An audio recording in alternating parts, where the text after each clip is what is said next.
Robert Frost की the road not taken ये एक ऐसी कविता है जो हम में से ज्यादातर लोगों ने पढ़ी है। पर क्या इसका असली मतलब वही है जो हम सालों से समझते आ रहे हैं?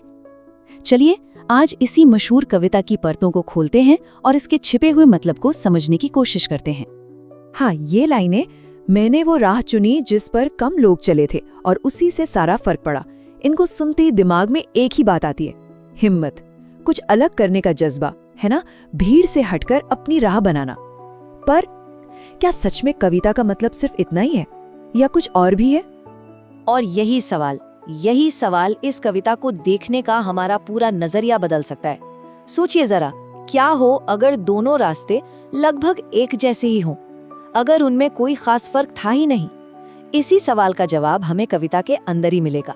चलिए पता लगाते हैं। तो ठीक है, शुरुआत करते हैं पहले स्टैंजा से। यहाँ हमें एक यात्री मिलता है जो एक दुविधा में फंसा हुआ है। कवि हमें एक सीन में ले जाते हैं। सोचिए, एक पीला जंगल है, पतझड़ का मौसम और सामने दो रास्ते फूट रहे हैं और हमारा यात्री वहां खड़ा है। ये बिल्कुल जिंदगी के उन मोड़ों जैसा है जहां हमें रुककर सोचना पड़ता है कि अब किस तरफ जाएं। यहाँ जो पीला जंगल है ना, वो सिर्फ पतझड़ का जंगल नहीं है, ये जिंदगी का प्रतीक है। एक ऐसी दुनिया जो अनुभवों और यादों से भरी पड़ी है। और रास्तों का अलग होना यानी डाइवर्ज्ड का मतलब है जिंदगी के वो बड़े बड़े फैसले जो हम सबको कभी न कभी लेने पड़ते हैं। तो कुल मिलाकर पहला स्टांजा हमें उस उलझन के बारे में बताता है, उस सोच विचार के बारे में जो हम सब करते हैं जब जिंदगी में कोई बड़ा फैसला लेना होता है। एक एक चीज को तौलना, सोचना, ये सब उसी का हिस्सा है।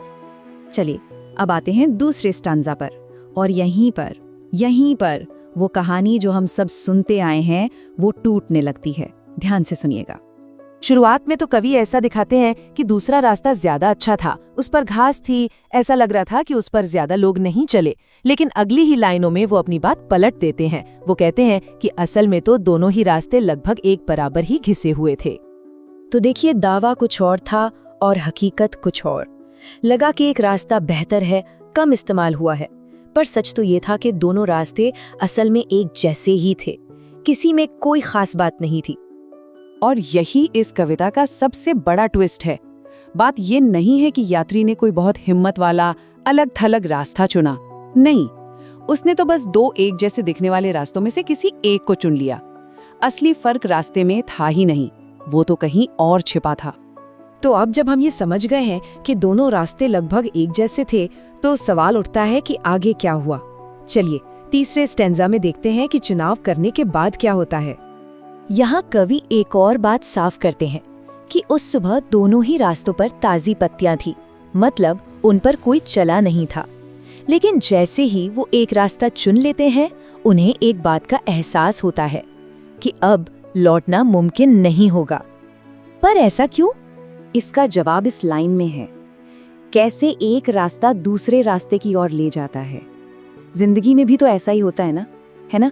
हमारा एक फैसला हमें दूसरे फैसले तक ले जाता है और फिर वो तीसरा।